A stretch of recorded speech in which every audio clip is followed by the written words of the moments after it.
प्याज ले। अरे भैया रोको, 1 किलो आलू दो जरा। ये कौन है? ये आपके ठेले पे ये दुल्हन के कपड़े पहन के क्यों बैठी हुई है? अरे मैम साहब, बात ये है कि ये मैडम रास्ते में खड़ी खड़ी रो रही थी, तो मैंने इनको ना अपने ठेले पे बिठा लिया। अरे तो इसकी हालत कैसी हो रखी है? इसको तो बहुत चोट लगी हुई है। और ये है कौन? मैम साहब मुझे नहीं पता, मैं तो इनको ना थाने लेके जा रहा था, तो ये मुझसे मना कर रही, तो थाने के नाम से और डर रही हैं। अच्छा, एक्सक्यूज मी, आप हो कौन और आप इस तरीके से दुल्हन के कपड़े पहन के ये अनजान रोडों पे क्या कर रही हो? भैया सब्जी दे देना, मुझे लौकी दे दो 1 किलो। अरे आपको ये लौकी की पड़ी है? ये लड़की नहीं दिख रही आपको ठेले पे? बेचारी अनजान लड़की, देखो कितनी चोट है उसकी। अरे हाँ, अबे अपनी लुगाई को बेचने चला है क्या? अरे साहब कैसी अनाप शनाप बातें कर रहे हैं, मैं इनको जानता भी नहीं। बात ये तो रो रही थी रास्ते में, तो मैंने ठेले पे बिठा लिया बस। इनकी तो बुढ़ापे में ना बुद्धि भ्रष्ट हो गई है। लड़की नहीं दिख रही है, लौकी दे दो, लौकी दे दो। देखो तुम ना घबराओ मत, हमें बताओ तुम हो कौन, कहाँ से हो तुम, और ये शादी के जोड़े में तुम इस तरीके से रोडों पे कर क्या रही हो? बेचारी के देखो तो चोट कितनी आई है, किसी ने पीटा है इसको। बोलोगी कुछ? ओ, क्या वो मेरे घर वालों ने ना मेरी शादी तय की थी, पर मैं किसी और से प्यार करती थी, तो मैं अपनी शादी से भाग गई। और उसके बाद वो मुझे यहाँ पे लेके आ गया। उसने मुझसे शादी भी नहीं की और उसने मुझे मारा पीटा, मेरे साथ जबरदस्ती की। और उसके बाद में मेरे को ना बेचने वाला था, मैं तो पता नहीं जैसे तैसे वहां से भाग कर आई हूँ। मुझे नहीं समझ में आ रहा मैं क्या करूँ, मैं अपने घर भी वापस नहीं जा सकती। हे भगवान, कैसे कैसे लोग हैं इस दुनिया में। काश वो मेरे सामने होता ना, तो उसको मार मार के थोड़ा बिगाड़ देता मैं। और मैं भी उसको ना इतनी चप्पल मारती ना, उसके मुंह पे छप जाती। लेकिन गलती आपकी भी है, आप अपने घर वालों को छोड़कर वो एक अनजान व्यक्ति के संग, अरे 2 दिन का प्यार के लिए आप इस तरीके से शादी तोड़ के आ गई। अरे अपने घर वालों की सोचो, उनके ऊपर क्या बीत रही होगी। अरे सीधी सादी है, बेचारी मासूम सी, नहीं जानती होगी, पड़ गई प्यार में। एक काम करते हैं अंकल जी, हम ना इनको पुलिस स्टेशन लेके चलते हैं। पुलिस वालों को ना तुम बयान देना, और पुलिस वाले ना उस लड़के को पकड़ के ना ये चपेट लगाएंगे ना कि उसकी अकल ठिकाने आ जाएगी। नहीं नहीं, मैं पुलिस स्टेशन नहीं जाऊंगी। अगर मैं पुलिस स्टेशन जाऊंगी तो वो मुझे मेरे घर वापस दे जाएंगे। मेरे घर वाले मुझे कभी एग्जैक्ट नहीं करेंगे, पर मैं क्या करूंगी? और अगर उसे पता चल गया तो मेरा पुलिस में रिपोर्ट किया तो वो तो मुझे जान से ही मार डालेगा। अरे मैडम आप ही इनको समझाओ, इतनी देर से मैं समझाने की कोशिश कर रहा हूँ, मगर ये कि मेरी बात मान ही नहीं रही है। अच्छा साहब एक काम करो, आप तो समझदार दिख रहे हो, आप ना इन्हें अपने घर ले जाओ। हाँ अंकल जी, आप इनको ना अपने घर ले जाओ। ये बेचारे भैया कब तक इनको ठेले पे लेके घूमते रहेंगे? और लड़की की जात है, अभी किसी ने कुछ गलत समझ लिया तो? अरे मैडम जी, मैं जरूर इसको घर पे ले जाता। मेरी घरवाली ऐसी है ना कि इसके साथ साथ मुझे भी घर से बाहर निकाल देगी मार पीट के। वो तो समझेगी कि बाहर इसके साथ मेरा लफड़ा चल रहा है, तो मैं इसको ले आया हूँ ब्याह के। मारेगी सो अलग और जेल में डलवा देगी। अरे तो फिर ये ऐसे कैसे लेके घूमते रहोगे भैया आप? दीदी देखो, बात समझने की कोशिश करो। हम लोग ना पुलिस स्टेशन चलते हैं, चल के रिपोर्ट कराते हैं। नहीं नहीं, मैं पुलिस स्टेशन नहीं जाऊंगी। अरे मैम साहब एक काम करो, मैं बताऊं, आप ना पुलिस स्टेशन मत ले जाओ, अभी 4-5 दिन अपने घर रख लो। जब मामला ठंडा हो जाएगा ना, तब इनको हम पुलिस स्टेशन ले चलेंगे। अरे भैया पैसे कैसे मैं अपने घर पे रख लूं?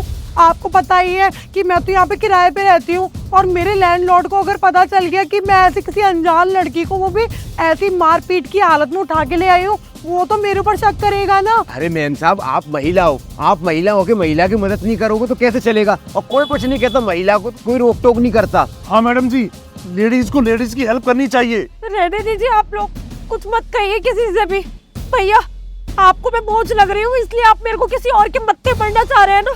मैं सब समझ गई। मैंने अपने घर वालों की बात नहीं सुनी ना, तो ऊपर वाला मुझे सजा दे रहा है। वो मेरी मदद नहीं कर रहा। मत करो मेरी मदद, मैं वैसे भी ये पास में से नदी है ना, उसमें डूब के अपनी जान दे दूंगी। अरे नहीं, अरे रुको, तुम कुछ मत करो गलत। सिर्फ 4-5 दिन की बात है ना आपका ना? हाँ मैडम जी। ठीक है, तो 4-5 दिन के लिए ना तुम मेरे घर पे रह लो, लेकिन छुप के। अगर मेरे लैंडलॉर्ड को कुछ भी पता चला ना, तो तुम्हारे साथ साथ ना मेरा बोरिया बिस्तर भी बाहर फेंक जाएगा।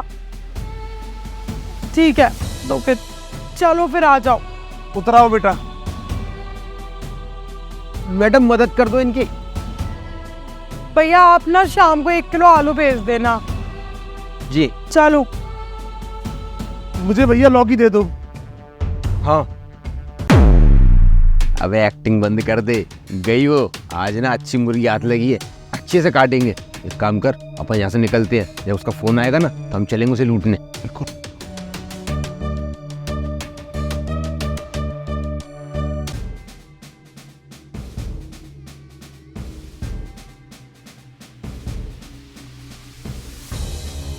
लगता है सो गई। यही सही मौका है अपने काम को अंजाम देने का।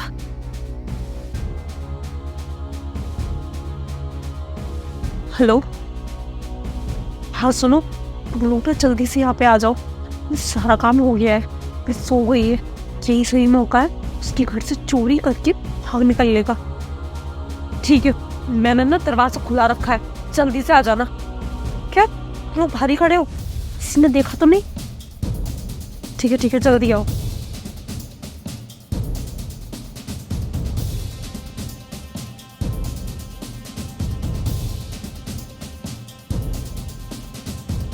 मैंने सारा कुछ पता कर लिया है।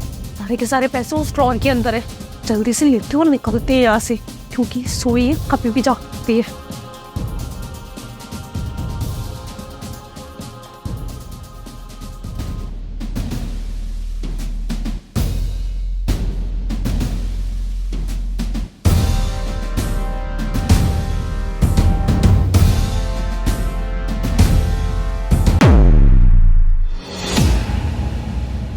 क्या हुआ? मुझे देख के चौंक गए क्या? अंदर चलो।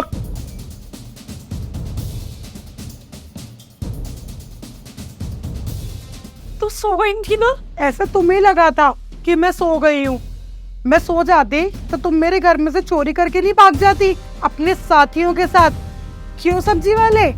और अंकल जी, आप तो वही हो ना जिसकी पत्नी मार मार के भरता बना देती है। अगर आप इसको घर लेके चले जाते तो पूरे का पूरा गैंग बना के रखा है सर इन लोगों ने। अब तुम लोग ये सोच रहे होंगे कि मुझे ये सब पता कैसे चला कि तुम आज रात को मेरे ही घर में मेरे ही घर का कैश उठा के लेके जाने वाले हो। जब तुम बाथरूम में खड़े होके बात कर रही थी ना अपने साथियों से फोन पर, तभी ना मैंने सब कुछ सुन लिया था। और उसके बाद में ना मैंने ये प्लान बनाया था तुम तीनों को ना रंगे हाथों पकड़ूंगी, क्योंकि आज तुम यहाँ से अगर बच निकले ना तो क्या पता कल को जाके फिर किसी अनजान व्यक्ति को तुम इसी तरीके से फंसाओगे। इसलिए ना तभी मैंने पुलिस को फोन कर दिया था। हेलो सुनो, मैंने ना सब कुछ देख लिया है कि कहाँ कैश रखा और हमें कैसे चोरी करके कैसे यहाँ से निकलना है। वो ना थोड़ी देर में ना सोने ही वाली होगी। जैसे ही वो सो जाएगी ना मैं तुम लोगों को फोन कर दूंगी। तुम लोग आ जाना, आसपास के एरिया में ही रहना, ज़्यादा दूर मत रहना, क्योंकि कुछ भरोसा नहीं है उसका। अगर वो उठ गई दिक्कत हो जाएगी। पैसे लेके ना जल्दी से निकल लेंगे यहाँ से, ठीक है? पुलिस को फोन करना पड़ेगा। लूट का प्लान, ये तो मेरे घर में लूट का प्लान बना रही है। तो देख, अच्छा हुआ मैडम आपने हमें सही समय पे इन्फॉर्म कर दिया। अरे इन लोगों को ना हम बहुत टाइम से ढूंढ रहे थे। तुम्हें बहुत शौक है ना चोरी करने का, और हम सिखाएंगे चोरी करना। और हाँ, जैसे कहते हैं ना, पापा खड़ा एक ना एक दिन बढ़ता है, तो वो दिन ना आज है। अब जेल में जाके तुम्हें चोरी करवाऊंगा। और तुम्हें तो टाइटल मिलना चाहिए, लुटेरी लाचार दोलन। तुम्हें शर्म आनी चाहिए। तुम इन जैसे लफंडरों का साथ दे रही हो। अरे तुम एक लड़की हो, और आज के टाइम में अगर इस तरीके से तुम इस चीज का फायदा उठाओगी तो कोई किसी की मदद ही नहीं करेगा ना। उनको तो यही लगेगा कि यार इसकी मदद करके क्या फायदा, कल को ये हमारे घर में जाके हमारे ही घर लूट लेगी, क्या पता कल को ये हमें ही लुटवा दे। पर तुम जैसे घटिया लोगों के पास ना यही काम बचा है। कुछ काम धंधा तो कर नहीं सकते। अबे तो सब्जी नहीं बेच सकता क्या? और तुम लोग वैसे एक दूसरे से कनेक्ट कैसे हो? मुझे तो ऐसा लग रहा है तू सब्जी भी नहीं बेचता है। साहब मैं बेकसूर हूँ, यही मास्टरमाइंड है। ये लेके आई थी मुझे कि आपको पैसा दूंगी मैं 10,000 रुपए एक दिन का, मेरे साथ चलोगे क्या? अब मैं भी लालच में आ गया। साहब क्या करता? हाँ साहब, बात ये है कि मैं तो सब्जी ही बेचता हूँ, मगर इन मैडम ने मुझसे बोला कि तू कब तक ऐसी सब्जियाँ बेचेगा। एक काम कर, जितने भी कॉलोनी में पैसे वाले लोग हैं ना, मेरे को सबका पता बता। मैं कुछ ना कुछ ड्रामा रचा के ना सबको ऐसे लूटेंगे। बस हम दोनों तो बेकसूर हैं, सब इनका ही किया धरा है। उसके साथ उसके काले करतूत में साथ दे रहे हो और बोल रहे हो कि तुम लोग बेगुनाह हो। पुलिस वाले भैया को या फिर मुझे बेवकूफ समझ रखा है क्या तुम लोगों ने? अब तुम लोगों की असली जगह ना जेल के पीछे ही है, क्योंकि इस तरीके से ना तुम पता नहीं कितने नादान लोगों को फंसा के बैठे होंगे और पता नहीं कितने नादान लोगों को और फंसाओगे। सर आप इन तीनों को ना लेके जाइए, अब ना मैं इनके खिलाफ केस फाइल करूंगी। सुना नहीं तुमने, या फिर मारते हुए लेके जाओ, बात चलो।